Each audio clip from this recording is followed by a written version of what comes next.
The taiga supports a large range of animals. It is home to a number of large herbivorous mammals such as moose and caribou. Although the taiga's summer is plentiful, some animals, like wolves and caribou, travel north to the tundra for the summer. They migrate back to the taiga in the fall and winter to avoid the tundra's fierce winds and frigid temperatures. There's also a range of rodent species, including beaver, squirrel, lemming, ermine, and snowshoe rabbit. Some large mammals, like bears, go into hibernation, while other animals have adapted layers of fur or feathers to insulate them from the cold. More than 300 species of birds have their nesting grounds in the taiga. Birds such as the nuthatch. The nuthatch is a very small bird. It is the only bird that can climb up and down trees. Many birds in the taiga breed in the spring and the summer. And in southeastern Russia, you might even find the Siberian or Amur tiger. They are the world's largest cats. So yes, of course you'll get to see tigers in the taiga. The taiga features a vast variety of evergreen trees and exotic plants.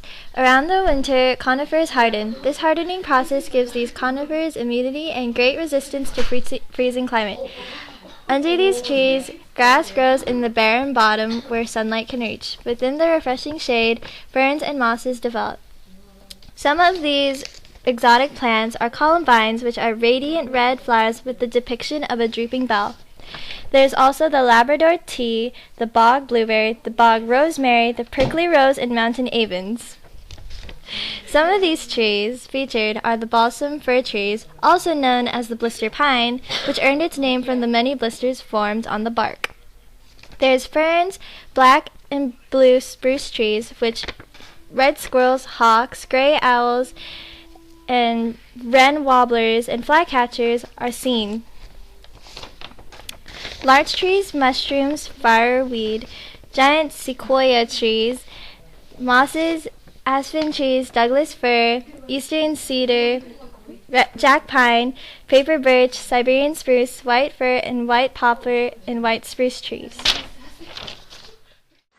Hello, I'm at the Russian taiga right now, and as you can see, it's snowing around me.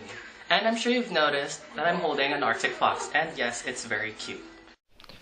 The taiga usually has a snowy climate due to its location in the upper northern hemisphere. Also, taigas usually have relatively high amounts of precipitation year-round, and it only has 4 months of temperatures that reach higher than 50 degrees Fahrenheit. This is due to the way the Earth is tilted, which causes less solar radiation to reach the area. Winter lasts for roughly 6 to 7 months and bring freezing cold temperatures. Tourists should be prepared by having plenty of winter gear, as temperatures will reach as low as negative 65 degrees Fahrenheit.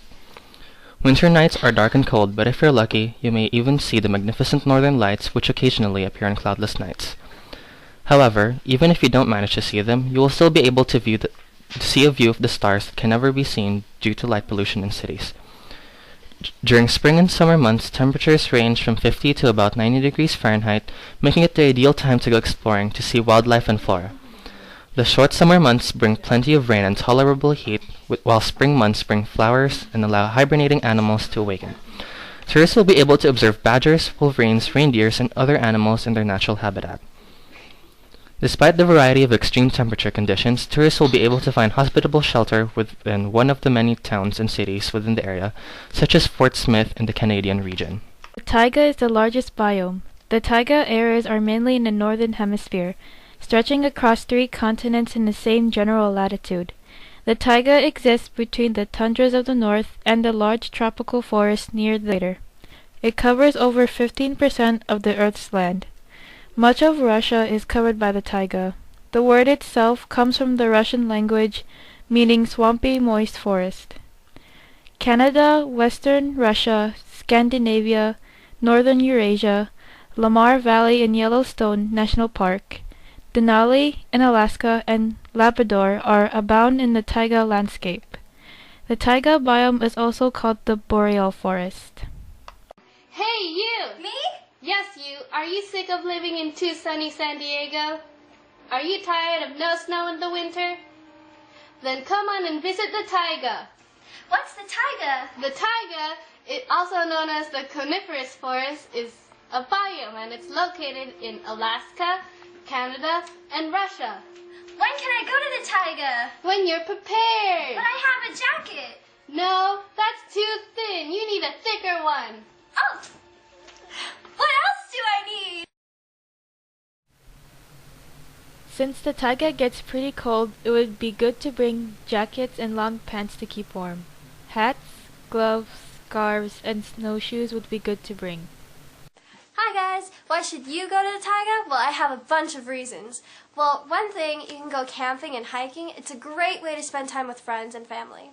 If you want a vacation in a place where it's not so hot, then go to the taiga because it's cold and it's a refreshing scenery everywhere. There's lots of evergreen trees and exotic plants. You can go wildlife watching, fishing, hiking, skiing, snowboarding, and ice skating. In the geography, there's a lot of hills, forests, lakes, rivers, and wild habitats in which they are inhabited by forest reindeer, moose, and in particular large carnivores who are very rare and extinct everywhere across Europe.